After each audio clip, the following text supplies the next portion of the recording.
ఏదైనా సలహా ఇవ్వాలన్నా సరిచేయాలన్నా అదే సేవకుల యొక్క పద్ధతి. అలా ఉంటుంది, ఎవరైనా అలాగే చేస్తారు. కాబట్టి దేవుని బిడ్డలారా, మనం ఎప్పుడు నిర్లక్ష్యంగా ఉండకూడదు. పర్వాలేదు అని నువ్వు సలహా ఇవ్వద్దు. ఎవరైనా ఇలా గుండె నొప్పిగా ఉందంటే ఏం పర్లేదులే, ఏం కాదు, అదే పోద్దని నువ్వు ఎప్పుడు సలహా ఇవ్వద్దు. ఏం పర్లేదు, ఏం కాదని నీకు ఎట్లా తెలుసు? నువ్వు డాక్టర్ని కన్సల్ట్ చెయ్యి అని చెప్పు, అది నీకు తెలిసింది. మన బ్లెస్సీ దగ్గరికి చాలామంది కొన్ని విషయాలు తీసుకొచ్చినప్పుడు మన బ్లెస్సీ ఏం పర్లేదమ్మా అని వాళ్ళు అడుగుతారు. ఏమని? అమ్మాయి ఇలా వచ్చింది, ఏం పర్లేదు కదా అంటే మరి మన అమ్మాయి ఏమని చెప్పాలి? ఏం కాదులే, పర్లేదులే అని చెప్పట్లా. ఆ అమ్మాయి ఏం చెబుతున్నారో తెలుసా అండి? అలా పర్లేదు అనుకోకూడదు, మీరు దానికి సంబంధించిన డాక్టర్ని కన్సల్ట్ చేయండి. పర్లేదని అనుకోకూడదు, డాక్టర్ని కన్సల్ట్ చేయండి. అది అంతే తప్ప ఏం కాదులే, పర్వాలేదులే అని చెప్పడం కాదు. డాక్టర్ని కన్సల్ట్ చేయ. అది అవివేకం కాదు, అది తప్పు కాదు, అది పాపము కాదు. ప్రియులారా, మనం ఎప్పుడూ కూడా ఒక తెలివి తక్కువైనటువంటి వాతావరణంలో పెరిగిన వారం కాదు. మనం ఇలాంటి దేవుని సన్నిధి అంటేనే జ్ఞానం నింపబడేది, జ్ఞానంతో నింపేది. దేవుని వాక్యం వింటమంటేనే సోమర్తనం నుంచి, చీకటి నుంచి బయటకు వచ్చేది. ఇంకా మనం సోమర్తనంలో చీకట్లో ఉన్నట్టు ప్రవర్తించకూడదు. ఒక సేవకులు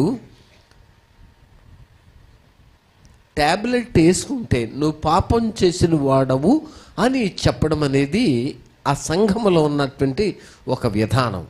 అంటే ట్యాబ్లెట్ వేసుకుంటే మనిషి పాపం చేసినట్టు. అంటే ట్యాబ్లెట్ వేసుకోకుండానే భక్తి చేస్తే, విశ్వాసములో బలంగా ఉంటే, ప్రార్థన చేసుకుంటే దేవుడే తగ్గిస్తారు అనే విశ్వాసం వాళ్ళకి ఉంది.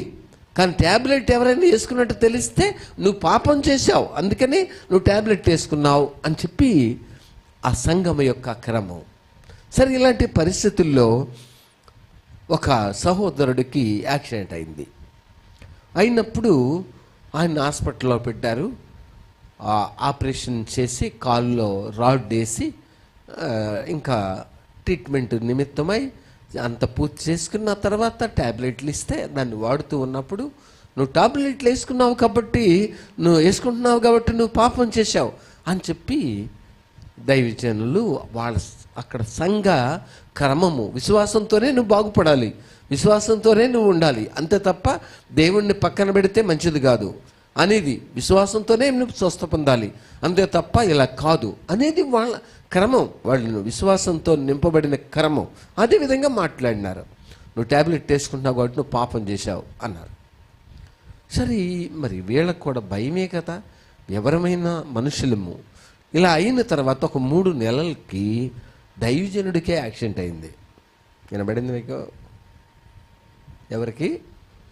చేతండి, దైవజనుడికే ఏమైంది? యాక్సిడెంట్ అయింది. మరి యాక్సిడెంట్ అయితే ఇప్పుడు ఏం చేయాలి? మందు వేసుకోకూడదు. ట్యాబ్లెట్ వేసుకుంటే ఈయన ఏం చేసినట్టు? ఇప్పుడు పాపం చేసినట్టు అవుతుంది. ఏం చేయాలి ఇప్పుడు? ఎట్లా?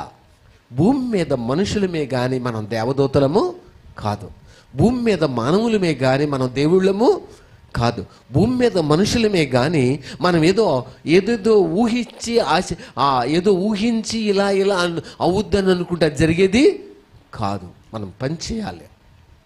అది కాబట్టి మరి ఇప్పుడు ఏం చేయాలి? యాక్సిడెంట్ అయింది, పాస్టర్ గారికి హాస్పిటల్లో పెట్టారు. హాస్పిటల్లో పెడితే ఏం చేయాల్సి వచ్చింది? ఆపరేషన్ చేయాల్సి వచ్చింది. ఇప్పుడు ఏం చేయాలి? ట్యాబ్లెట్ వేసుకోవాలా వద్దా? వేసుకోవాలి. వేయాలి కదండి, వేసారు. బట్ మరి ఈయన విషయానికి వస్తే మరి ఈయన ఏం చేయాలి? ఈయన పాపం చేసినట్టు అవుతుందా? చూడండి, అలా కాదు. మన ఫెలోషిప్ విధానం ఏమిటంటే, ఏ సంఘం విధానమైనా మన ఫెలోషిప్ విధానమైనా శరీరంతో ఉన్నాం కాబట్టి ఏదో బలహీనత వస్తుంది, ప్రార్థన చేసుకుంటాం, దానికి తగిన విధంగా కూడా మనం సలహా తీసుకోవాలి. అదే తెలివి కలిగిన విధానం, జ్ఞానం కలిగిన విధానం. అంతేగాని ట్యాబ్లెట్ వేసుకుంటే నువ్వు తప్పు చేసినట్టు, ఆపరేషన్ చేయించుకుంటే నువ్వు పాపం చేసినట్టు, అది నీకు శాపం వచ్చింది అనేలాగైతే భూమి మీద మనం అలా కష్టం. ఎందుకంటే సహజంగా దేవుని నమ్ముకున్న పిల్లలకి సహజంగా దేవుడి కాపుదల సంపూర్ణంగా ఉంటుంది. ఒకవేళ ఏదైనా అపవాది దాడి చేస్తే ఆ పరిస్థితుల్లో కూడా మనం జ్ఞానం కలిగి ఉండడం అనేది ఎంతైనా మంచిది. కాబట్టి దేవుని బిడ్డలారా, నష్టపోయిన తర్వాత ఏం చేస్తారు? నష్టం జరిగాక ఏం చేస్తారు? గ్యాస్ నొప్పి అనుకుని నష్టపోతే ఏం చేస్తారు? ఏం చేయలేము. అందుకని ఎప్పుడు అలాంటి పనులు చేయొద్దు, చేయకూడదు. చూడండి, రూతు గ్రంథం 2వ అధ్యాయం మొదటి నుంచి చదువుతున్నాను. నయోమి పెనిమిటికి బంధువుడు ఒకడుండెను. అతడు చాలా ఆస్తిపరుడు. అతడు ఎలిమెలకు వంచపు వాడై ఉండెను. అతని పేరు బోయేసు. మోయాబీయురాలైన రూతు, నీ సెలవైన ఎడల నేను పొలంలోనికి పోయి ఎవని కటాక్షము పొందగలను వాని వెనుక వేరుకుందునని నయోమితో చెప్పగా, ఆమె నా కుమారి పొమ్మనెను. ఏం చెప్పింది? వాక్యం ఏం చెప్తుంది? ఏం జరుగుతుంది? దేవుని వాక్యం ఏం చెప్తుంది? సహజంగా భూమి మీద కులాలు ఉన్నాయి. మన భారతదేశంలో చాలా ఉన్నాయి, మన ఆంధ్రాలో ఇంకా ఉన్నాయి కులాలు. కానీ నోవహు వంశము నుంచే ప్రతి వంశము, ప్రతి కులం అనబడింది ఏమైంది? ఉద్భవించింది. ఎవరి నుంచి? నోవహు నుంచే వచ్చింది. ఇక్కడ కావలసింది ఆ వ్యక్తిలో ఉన్న గుణం, ఆ వ్యక్తులు ఉన్న ప్రేమ, ఆ వ్యక్తులు ఉన్న ఆప్యాయత, ఆ వ్యక్తులు ఉన్న మంచితనం, ఆ వ్యక్తిలో ఉన్నటువంటి విరిగి నలిగిన హృదయం, దేవునితో నడిచే విధానం, అది కావాలి. ఇది దేవునికి ఇష్టమైంది. అయితే నయోమి పెనిమిటికి బంధువుడు ఒకడున్నాడు. అతని పేరు బోయేజు. అతను ఎలాంటి వాడట? చాలా ఆస్తిపరుడు. ఎంత ఆస్తిపరుడు చూడండి, చాలా ఆస్తిపరుడు. బోయేజు అనగా చాలా ఆస్తిపరుడు, చాలా ఆస్తి ఉంది. అతను నయోమికి బంధువుడు. ఇప్పుడు వీళ్ళిద్దరి మధ్యలో జరుగుతున్నది ఏమిటి అంటే, రూతు నీ సెలవైతే, ఏమన్నారు? నీ సెలవైతే నేను పొలంలోనికి పోయి పొందుదునో వాని వెనుక పరిగెరుకుంటాను అన్నారు. అంతే. నీ సెలవైతే. ఇది సమాధానానికి ఒక అవినాభావ సంబంధముతో ముడివేయబడింది. నీ సెలవైతే. చాలా పర్యాయాలు ఆ యజమానుడు సెలవు లేకుండానే కొంతమంది ఏవో పనులు చేస్తారు. భార్యకి తెలియకుండానే చాలా పనులు చేస్తారు. నీ సెలవు అయితే అని చెప్పాలి. నీ సెలవు అయితే. ఎదుటి వ్యక్తి యొక్క మనసు సంతృష్టికరంగా ఉండాలంటే వాళ్ళ సెలవు అయితే. ఎదుటి వ్యక్తిని ఇబ్బంది పెట్టకుండా ఉండాలంటే సెలవు అయితే. యేసు ప్రభు ఒక ధోనిని చూశారు. ఆ ధోనిని చూసి, సృష్టికర్తను నేను ఎవరిని అడగాల్సిన పని ఉంది అనల్లా, పేతురుని అడిగి ఆ ధోనిలో ఏం చేశారని ఉంది? కూర్చున్నారు. లూకా సువార్త 5వ అధ్యాయం. పేతురును అడిగి కూర్చున్నారు. ఏమని ఉంది అక్కడ? ఎక్కి అడిగి ఏం చేసి ఎక్కారు? అడిగి ఏం చేశారు? అందులోకి ఎక్కారు. మనం ఎప్పుడైనా ఒక ఇంటిలోకి వెళుతున్నప్పుడు కానీ, ఒక ఆఫీసులోకి వెళుతున్నప్పుడు కానీ, లేకపోతే ఎప్పుడైనా ఒక పని చేస్తున్నప్పుడు కానీ, ఏమండి ఇది చేయమంటారా అని అడిగే వారమై ఉండాలి. అది దేవుని పిల్లలమైన మనకి ఎంతో మంచిది. నేను బాపన్ గారు ఒకసారి వచ్చారు. ఈరోజు బాపన్ గారు శివటంలో కొబ్బరాకులు వేసుకు రావటానికి అని చెప్పి వెళ్ళాం. ఒక బండి, కిరాయి బండి కూడా మాట్లాడుకున్నాం ఆ ఊర్లోదే. ఆ తోటలో కొబ్బరాకులు పెట్టున్నాయి. మనకు చర్చ్ దగ్గరకు కావాలి. కేకలేసాం, ఎవరు కనపడలా, ఎటు చూసినా ఎవరు కనపడలా. ఆ ఊరు బండి అతన్ని మాట్లాడి ఆ కొబ్బరాకులు వేసుకొచ్చాం. ఆయన సెలవు అయిందా?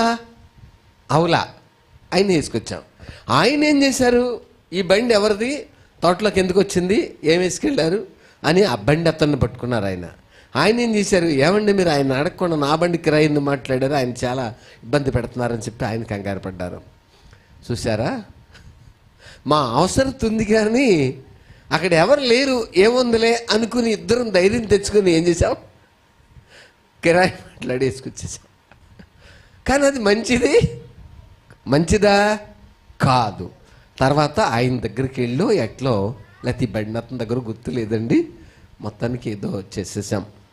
కాబట్టి నీ సెలవు అయితే ఏంటి నీ సెలవు అయిన ఎడల మనం ఏదైనా తినేటప్పుడు తినమంటారా, ఏదో వెళ్ళేటప్పుడు వెళ్ళమంటారా, చేసేటప్పుడు చేయమంటారా, ఏదైనా ఒక విషయాన్ని సందర్భాన్ని చూసేటప్పుడు చూడమంటారా, కనిపెట్టమంటారా అని దానికి సంబంధించిన వారు ఎవరో తెలుసుకుని వారిని సెలవు అడగాలి.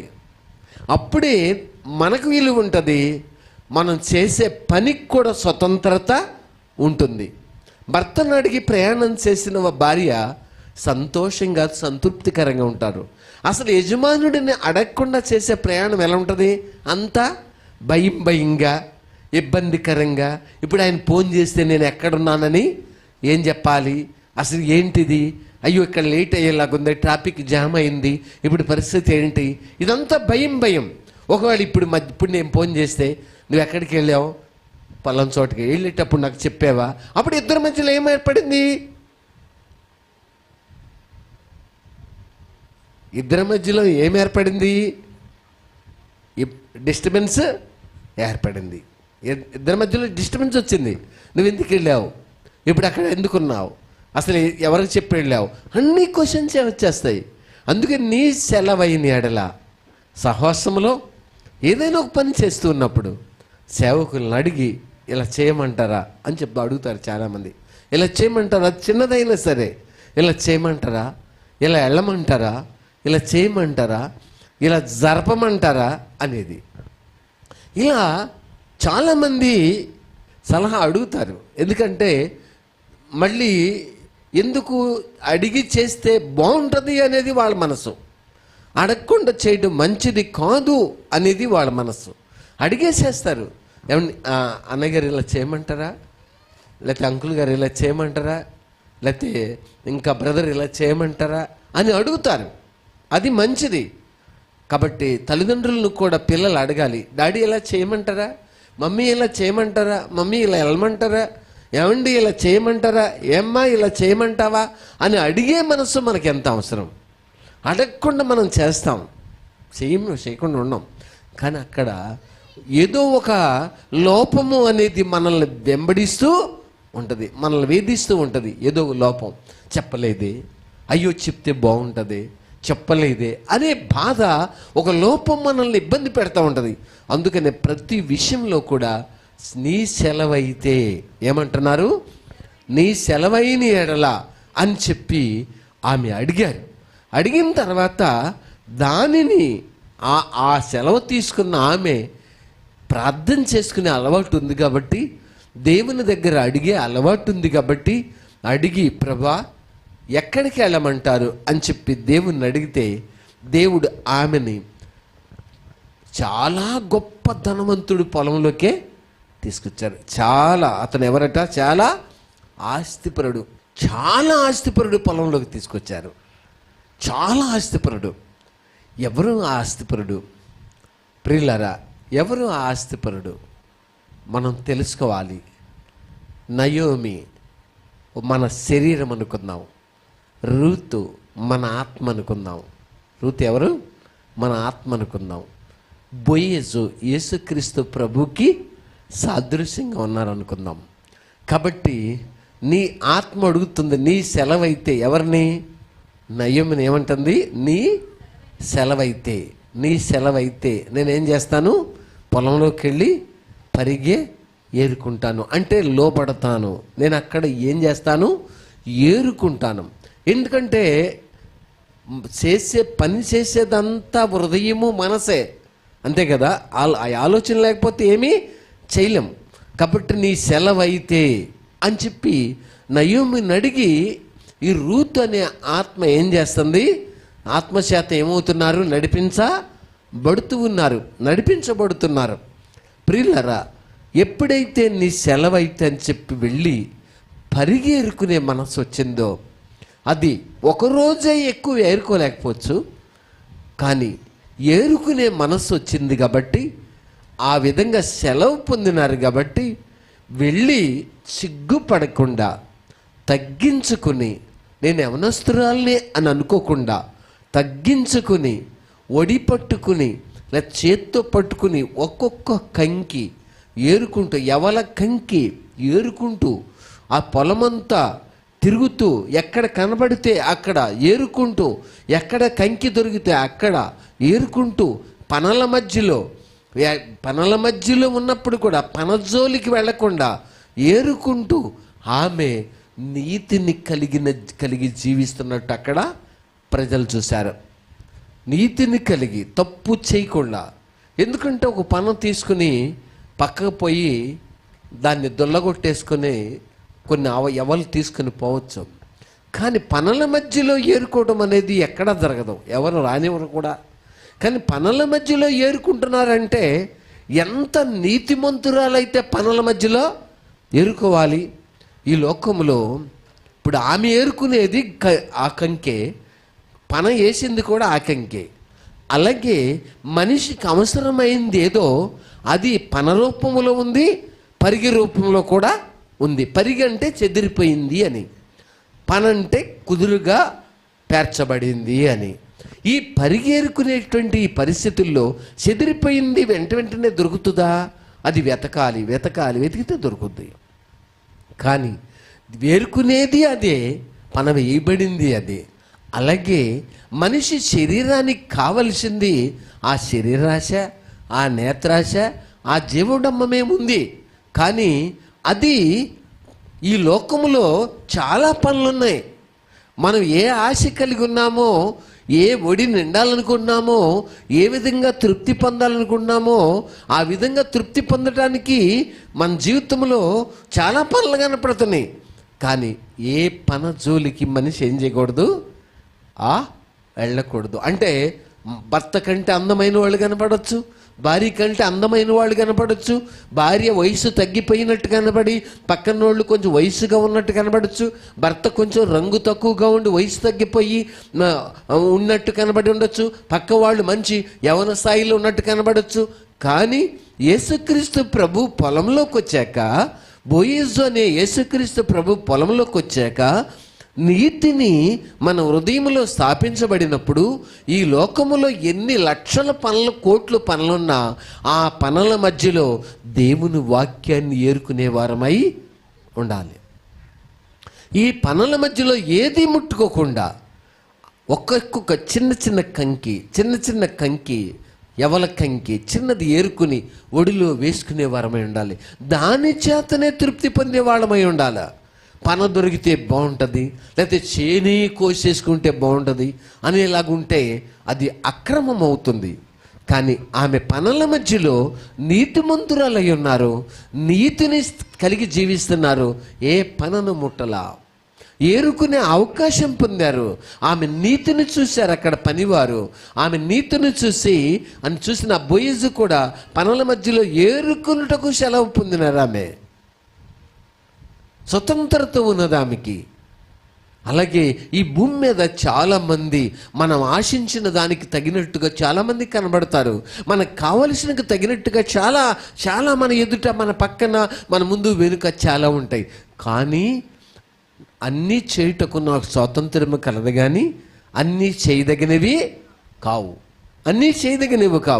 రూతు పనను ఒక మడతబెట్టి పక్కన పెట్టి వచ్చేసి పరిగెరుకున్నానని చెప్పి అబద్ధాలు ఆడొచ్చు. ఈరోజున దేవుని పిల్లలైనటువంటి వారు పనుల మధ్యలోనే ఉంటూ దేవుని వాక్యాన్ని ఏరుకుని ఒడి నింపుకునే మనసు కావాలి. లోకములోనే ఉంటూ క్రమం తప్పకుండా, నీతి తప్పకుండా, భక్తి తప్పకుండా, దేవుని భయమును కోల్పోయి ఏదో మరలా పన మీద చెయ్యి వేయకుండా, అక్రమం చేయకుండా ఉండేటువంటి భక్తి మనం పొలంలో నేర్చుకోగలం. ఈ పొలంలో మనం నేర్చుకున్న ఈ భక్తి తప్పు చేయనివ్వలేదు. యేసుక్రీస్తు పొలమునే ఈ భోజన పొలము ఒక సంగమనకు సాదృశ్యంగా ఉన్నది. ఈ పొలంలో మనం నేర్చుకుంటున్నాం. దేవుడు నేర్పిస్తున్నారు. బుధవారం ఏరుకోమన్నారు, శనివారం ఏరుకోమన్నారు, ఆదివారం ఏరుకోమన్నారు, శుక్రవారం ఏరుకోమన్నారు, 10వ తారీఖున ఏరుకోమన్నారు. ఇలా ఏరుకునే మనసు మనకి రావాలి.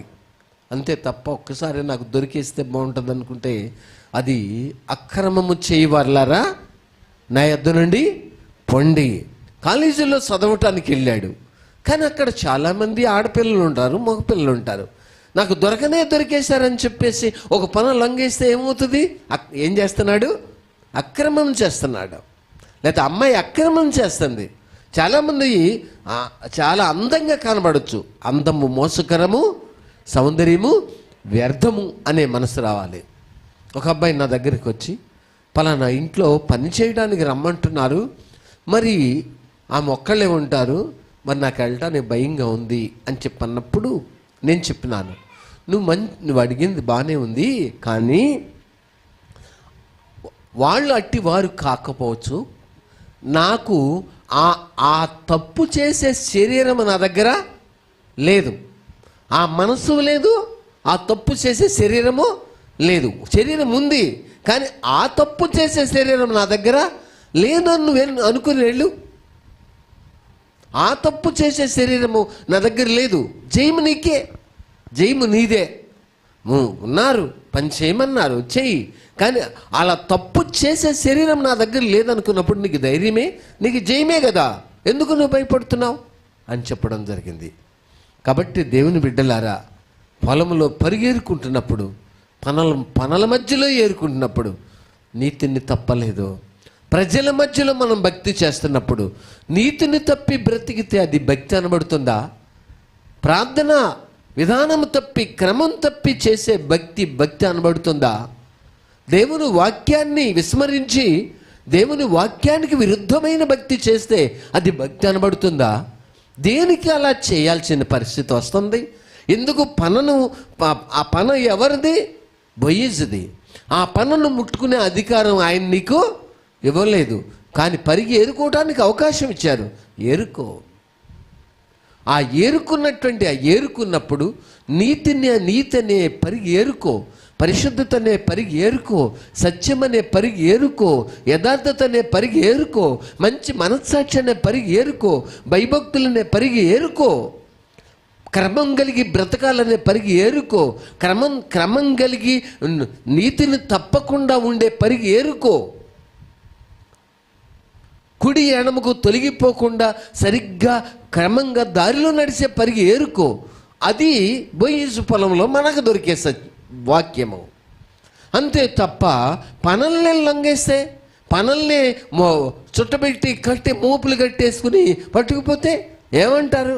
ధర్మశాస్త్రం కూడా ఏం చెప్పారు ధర్మశాస్త్రంలో? దేవుడు ఏదైనా ఒక తినే సేన్ దగ్గరికి నువ్వు వెళ్ళినప్పుడు నీ కడుపుకు తగినట్టుగా తిను, కానీ దాని మీద నువ్వు కొడవలి వేయకూడదు అని చెప్పింది. కొడవలు వేయకూడదు, ధర్మశాస్త్రానికి విరుద్ధం అయిపోద్ది. తిను, నీకు కావాల్సింది తిను. మమ్మల్ని ఒకసారి బెల్లం తయారయ్యే స్థలానికి తీసుకెళ్లారు. అది షుగర్ ఫ్యాక్టరీ. పంచదార ఒకవైపున వస్తుంది, బెల్లం ఒకవైపున తయారవుతుంది. వాళ్ళు అన్నారు, ఆ ఫ్యాక్టరీలో ఉన్న అక్కడ మమ్మల్ని చూపించేవాళ్ళు, మీకు ఎంత కావాలో ఏం చేయండి, బెల్లం తినండి అన్నారు. ఓకే, ఇంతంత గడ్డలు మాకు ఇచ్చేస్తున్నారు, తినండి, కానీ ఏం చేయకూడదు, మీరు పట్టుకెళ్ళకూడదు. పంచదార కూడా తినండి, పట్టుకెళ్ళకూడదు. అలాగే దేవుని బిడ్డలారా, పనులు ఉన్నాయి, కానీ నువ్వు ఏం చేయకూడదు, వాటిని ముట్టకూడదు. ఏమి వెతకాలి? నువ్వు పరిగిన మాత్రమే వెతకాలి, పనుల మధ్యలో పరిగిన వెతకాలి. కాబట్టి ఇలాంటి పరిస్థితుల్లో మనం ఈ లోకములో పనుల మధ్యలోనే ఉన్నాం, కానీ పలానా వ్యక్తిని ముట్టుకుంటే నాకు చాలా డబ్బు వస్తుంది, ఆ పన కట్టుకుంటే నాకు చాలా ఒడి నిండిపోద్ది ఒక్క దెబ్బతో, లేక ఆయన ధనవంతుడిలాగా ఉన్నాడు, ఆయన్ని పట్టుకుంటే నాకు చాలా మంచి అబ్బా జబర్దస్తిగా ఉంటుంది, ఇక నేను రొట్టెరిగి నేతిలో పడ్డట్టే అనుకునే పనులను ముట్టుకుంటే ఏమవుతారు? అక్రమము చేయవర్లరా నా యొద్ద నుండి పొండి. మనిషి బావి ఒడ్డున ఉన్నప్పుడు, పైన ఉన్నప్పుడు ఏమనిపించదు, బాగానే ఉంటుంది. కానీ జారి బావిలో పడితే ఏమవుద్ది? ఇంకా నరకమే చూడాల్సి వస్తుంది. మహాగణుడును మహోన్నతుడువైన ప్రభా, తండ్రివైన దేవ, అబ్రహాము ఇస్సాకు యాకోబుల దేవుడా, నిర్లక్ష్యముగా భక్తి చేస్తే మా ఆశీర్వాదం కూడా నిర్లక్ష్యంగానే ఉంటుంది. అశ్రద్ధగా భక్తి చేస్తే మా ఆశీర్వాదం కూడా అశ్రద్ధగానే ఉంటుంది. ప్రభా, వంగని స్థితిలో భక్తి చేస్తే మా ఆశీర్వాదం కూడా వంగని స్థితిలోనే ఉంటుంది. కానీ అది మీ చిత్తము కాదే ప్రభా. ఒకసారి జ్ఞాపకం చేసుకోండి, ప్రార్థన చేసుకుందాం. మీ సన్నిధి, మీ ప్రసన్నత మాత్రం ఉంచండి. ఇచ్చిన కొద్ది మాటలు మా హృదయాల్లో ఫలింపచేయమని మీ చేతులకు అప్పగించుకుంటూ యేసు నామమున అడుగుతున్నాం తండ్రి, ఆమేన్. తండ్రి ప్రేమయు, కుమారుని యొక్క కృపయు, పరిశుద్ధాత్మని యొక్క అన్యోన్య సహవాసము ఈ మేరకు తోడి నడిపించుకొనును గాక. ఆమేన్. మీ అందరికీ వందనాలు.